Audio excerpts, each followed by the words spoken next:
তোমারটা লাইট জ্বলছে তো, যত বন্ধ লাইটটা বন্ধ করো।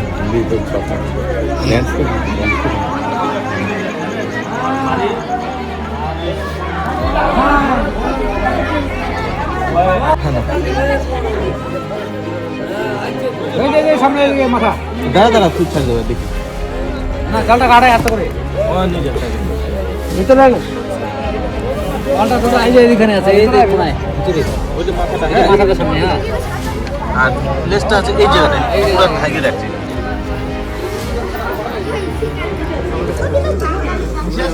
না ঢাকে রাখো। তো আমরা আসছিলাম অটলের মহাজি, জায়গাটার নাম মহাসিংদু। কে ফোন করছিল আমাকে? মহাসিং দাদা তরুণ তরুণ রায়। আপনার কখন দেখছি? এটা মোটামুটি আধা ঘন্টার উপরে হয়ে যাচ্ছে। আধা ঘন্টার উপরে হচ্ছে। ফরেস্টে ফোন করছে। ফরেস্টে ফোন করছিলাম, তারপর তোমার নাম্বারটা দিল। ঠিক আছে, এটা একটা ইন্ডিয়ান স্প্যাকটিক্যাল কোবরা আছে, যেটা আমরা রেস্কিউ করছি। ওরা ভিডিওর সাথে থাকে। নেটটা কে দিয়েছে? দেখাও তারপরে নিয়ে যাও, নাহলে সাপুরে না দেখানো যাবে, বুঝতে পারছো?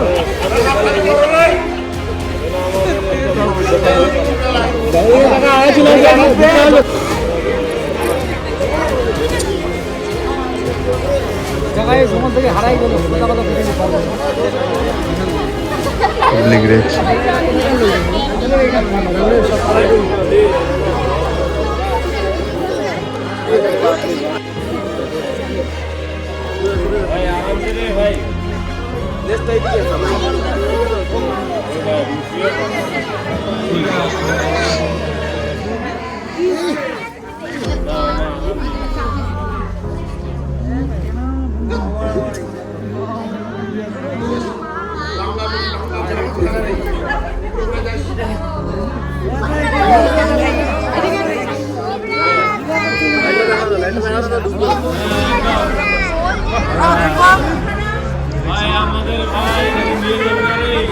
শান্তি হলো সবার?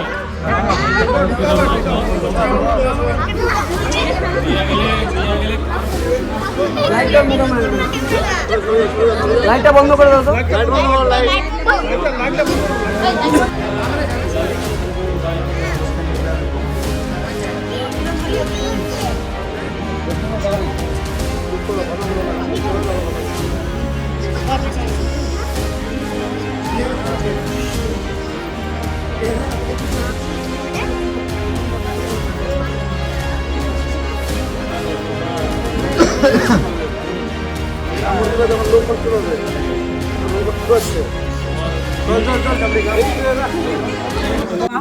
যাই হোক, এই সাপটাকে গোমা সাপ বলে, ইংলিশে এটাকে ইন্ডিয়ান স্প্যাকটিক্যাল কোবরা বলে। ঠিক আছে, এবার এই সাপটা যেখানে ঢুকেছে, ঠিক আছে, কারো কামড় দিলে কি বিষ আছে সাপটার? বিষ আছে না? তোমরা জানো বিষ আছে যে, এটা জানো? আর সাপটা যদি কাউকে কামড়াতো, হঠাৎ কাউকে কামড়াতেও পারতো, ঠিক আছে, যদি কাউকে কামড়াতো কি করা উচিত ছিল? আর দিয়ে তারপরে হসপিটালে নিয়ে যাও তো। প্রথমে ওই জায়গায় কামড় দিবে, বান্ধতে হবে ফার্স্টে, তারপরে পরিষ্কার করে বাইন্দা হসপিটাল নিয়ে যাবা। আর কি বানতে হবে, কি করতে হবে? ওই তো বান টান দিয়ে হসপিটালে যা ট্রিটমেন্ট করবে। মানে তোমরা এই জিনিসটা তোমাদের সময় থেকে শুনে আসতেছো, তাই তো? যে মানে বানতে হবে, মানে সাপের ব্যাপারে কেউ কোথাও কোনোদিন কিছু শুনোনি তোমরা। আচ্ছা, এটা হচ্ছে সমস্যা। সব থেকে বড় সমস্যা হচ্ছে এখানে আছে। ঠিক আছে, আমি বলে দিচ্ছি, শুনে। সাপ যদি কখনো দেখো, সাপকে মারা যাবে না, ঠিক আছে? আর সাপ কিন্তু কুকুর না বা বিড়াল না, ধাওয়া এসে কামড়াবে না।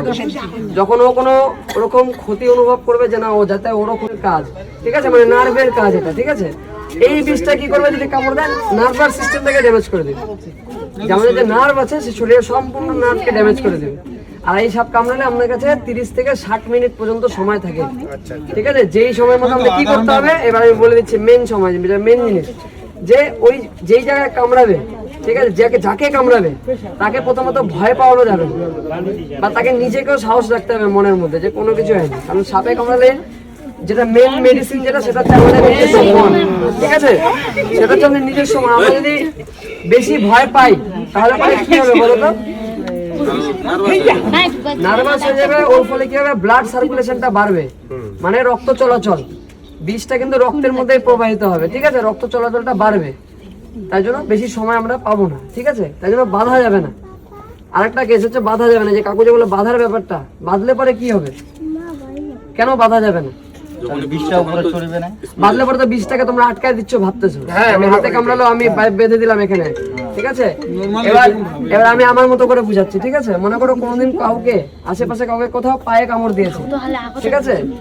তো পায়ে কামড়ালে বাঁধবা কোথায়? যেটু কোথায় বাঁধা হবে? পায়ে কামড়ালে নিচে কামড়ালে উপরে, আঙ্গুলে কামড়াচ্ছে পায়ের, মনে করো কারো পায়ের এই সব আঙ্গুলে কামড় দিয়েছে, তখন কোথায় বাঁধবা? হাঁটুতে বাঁধবা? হাঁটুতে বাঁধবা তো? হাঁটুতে কামড়ালে থায়ে বাঁধবা, থায়ে বাঁধবা।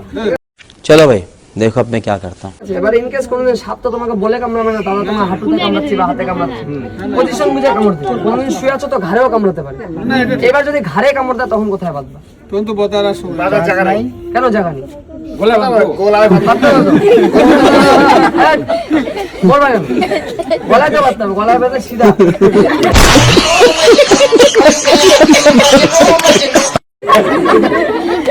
তাহলে বাধা যাবে না, মানে বাধার প্রসেসটা কি তোমাদের কোমর পর্যন্তই লাস্ট, তাই তো? মানে তারপরে আর বাধা যাবে না, বাধা যাবেই না।